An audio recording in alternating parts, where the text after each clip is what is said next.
Importance کی کوئی بات کرنا چاہ رہے ہیں۔ بسم اللہ الرحمن الرحیم نحمدہ ونصلی علی رسولہ الکریم اما بعد۔ میرے انتہائی قابل قدر جناب چیئرمین صاحب، آپ کے بھی علم میں ہے اور ہمارے فاضل ممبران کے بھی علم میں ہے کہ یہاں ملک میں آئین میں ترمیم کی بات چلی ہے اور سیاسی منظر پر ایک بہت ہلچل شروع ہے۔ ملک کا تقریباً ہر طبقہ اس صورتحال سے پریشان بھی ہے اور مسلسل اس طرف متوجہ بھی ہے کہ یہ اونٹ کس کروٹ بیٹھتا ہے۔ ادھر ملک کے ہمارے جو صورتحال ہے بلوچستان کی، صوبہ خیبر پختونخوا کی، اور تو وہاں پر عوام پریشان مقامی حالات کی وجہ سے بھی۔ پنجاب کا اور سندھ کا تو مجھے شاید اتنا علم نہیں ہے، لیکن ہمارے صوبہ خیبر پختونخوا میں کوئی بھی شخص کوشش کرتا ہے کہ دن چڑھے اپنے گھر پہنچے، اور سفر کرنا انتہائی مشکل ہو چکا ہے۔ مختلف اضلاع کے حالات خراب نہیں خراب تر ہوتے جا رہے ہیں۔ کل بھی یہاں پر بات ہوئی، آج بھی ہمارے ساتھیوں نے گفتگو کی ہے، لیکن اس کے ساتھ ساتھ یہاں کی جو سیاسی صورتحال ہے، ترمیم کی جہاں تک بات ہو رہی تھی، اس میں بھی صورتحال گمبھیر اس وقت ہوئی کہ ہمارے مختلف سیاسی جماعتوں کے ورکروں کو، ہمارے ایم این ایز کو، ہمارے سینیٹرز کو لاپتہ کیا گیا۔ کچھ پتہ نہیں چل رہا تھا کہ ہمارے ممبران کہاں ہیں، کس حال میں ہیں، کیا صورتحال ہے ان کی، جس پر مختلف سیاسی جماعتوں کے بڑوں نے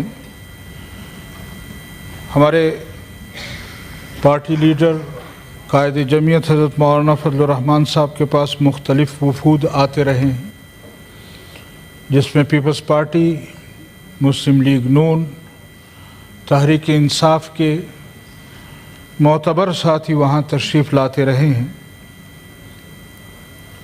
اور صورتحال گمبھیر ہوتی جا رہی ہے۔ ایک ترمیم کے لیے پتہ نہیں کون کون سے حربے استعمال کیے جا رہے ہیں، تو اس سے ایک اور پوزیشن بنتی جا رہی ہے اور ایک اور سوچ بنتی جا رہی ہے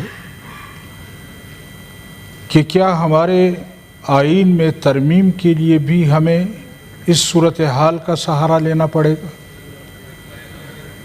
کیا آئین میں ترمیم کے لیے بھی ہمیں اپنی جان جھونکوں میں ڈالنی پڑے گی؟ کیا آئین میں ترمیم کے لیے بھی ہمیں سودا بازی کرنی پڑے گی؟ ہمارے اپنے جمعیت علماء اسلام کے سینیٹر جناب شکور خان صاحب کل گھر سے دن 11-12 بجے نکلے ہیں، تو اس وقت سے ان کے ساتھ کوئی رابطہ نہیں ہو رہا تھا۔ ان کے شکور خان صاحب ہمارے، تو ان سے کوئی رابطہ نہیں ہو رہا تھا۔ ان کے بھائی، ان کے بیٹے وہاں مولانا صاحب کے پاس آئے اور روتے رہے کہ پتہ نہیں ہمارے والد صاحب، ہمارے بھائی صاحب کہاں ہیں۔ تو ایسی صورتحال، اور اسی طرح پی ٹی آئی کے یا دوسرے جماعتوں کے ایم این ایز جو ہیں وہ لاپتہ ہیں۔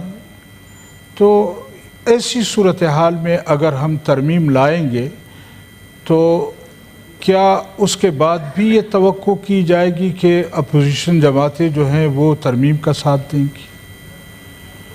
ابھی جناب بلاول بھٹو صاحب تشریف لائے تھے، غالباً وہاں سے وہ حیدرآباد گئے ہیں، اور फरमा रहे थे कि मैं चंद घंटों में वापस भी आ रहा हूँ, तो हमारी सियासी क़ियादत यकीनन इस सूरत हाल से परेशान है और हमें इस सूरत हाल में क्या किरदार अदा करना है। आज़ादी किस चीज़ का नाम है? हम आज़ादाना तौर पर आया इस तरमीम के बारे में सोच सकते हैं? क्या हम इस तरमीम के बारे में कौम को आगाह कर सकते हैं कि किस किस्म की तरमीम लाई जा रही है?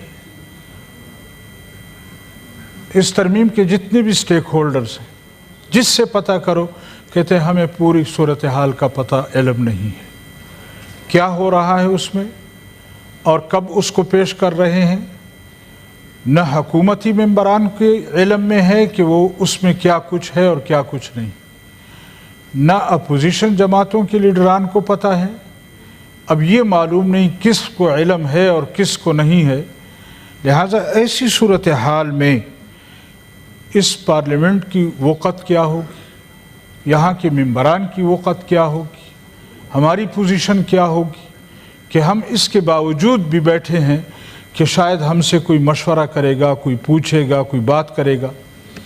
कल मियाँ शहबाज शरीफ साहब भी तशरीफ़ लाए थे, बिलावल भुट्टो साहब भी तशरीफ़ लाए थे और ये सारी सूरत हाल हमने उनके सामने रखी कि यहाँ हमारे साथ तो ये हो रहा है। तो अफसोस की बात यह है कि वज़ीर आज़म साहब भी कहते हैं मैं जाकर पता करूँगा, मेरे इल्म में ये चीज़ें नहीं हैं। तो इंतहाई अफसोस होता है कि इस सूरत हाल में भी अगर मुल्क के ज़िम्मेदारों को पता ना हो तो हम किसके पास जाकर अपना रोना रोएं। लेकिन बहरकैफ जो भी सूरत हाल है और जिस तरह की भी सूरत हाल है, हमने कोशिश की है कि हम अपने आइन को भी बचाएं, अपने मुल्क को भी बचाएं और हालात को वहाँ तक न ले जाएं कि सूरत हाल बिगड़ जाए जी। और कल हम और आप भी यहाँ इस तरह इत्मीनान से बैठकर एक दूसरे के चेहरों को न देख सकें। लिहाजा इस तमाम तर सूरत हाल में ज़िम्मेदारी बनती है पार्लियामेंटेरियंस की, यहाँ सेनेट के मेंबरान की, ख़ासकर आपकी, आपके जमात के बड़ों की, हमारे प्राइम मिनिस्टर साहब की या उनके जमात के बड़ों की एक ज़िम्मेदारी बनती है कि इस मुश्किल वक्त में अगर हमने मुल्क को बचाना है तो फिर हमने तमाम अपने अपोजिशन को मिलाकर अपने साथ चलना है। अभी भी तहरीक इंसाफ के साथियों का मुतालबा ये है कि हमें अपने लीडर के साथ मुलाकात की इजाज़त दी जाए ताकि हम ये सूरत हाल उनके सामने रखें और जो कुछ जमीयत उलमा इस्लाम की क़ियादत ने कहा है और जो सूरत हाल बयान हुई है वो हम अपनी क़ियादत के सामने रखें। उनकी अप्रूवल के बाद आकर हम आपसे गुफ्तगू करेंगे तो बेहतर ये होगा कि इस सूरत हाल को समझने की कोशिश की जाए, इस सूरत हाल से फ़ायदा उठाने की कोशिश की जाए कि अगर हमें कोई रास्ता मिल रहा है बेहतरी की तरफ और इस तरमीम की तरफ, तो इसमें जमीयत उलमा इस्लाम ने तरमीम भी दी है, उस पर मेहनत भी की है, कोशिश भी की है और उस पर हमारे अपोजिशन की जमातों ने उसको सराहा भी है कि वाक़अतन जमीयत उलमा इस्लाम के जो तरमीमात हैं वो इस काबिल हैं कि इस पर सोच और गौर व फिक्र किया जा सकता है।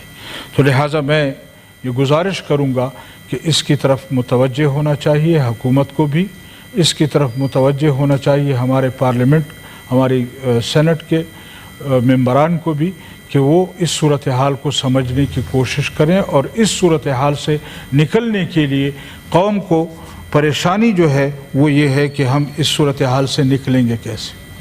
हमारे यहाँ एक हमारे अपने अंदरूनी मामलात हैं, हालात हैं और एक बैनुल-अक़वामी हालात हैं। आज जो हमारी इत्तलाआत हैं, फ़लस्तीन में, गज़ा में हमास के एक सरबराह को कत्ल किया गया है, शहीद कर दिया गया है।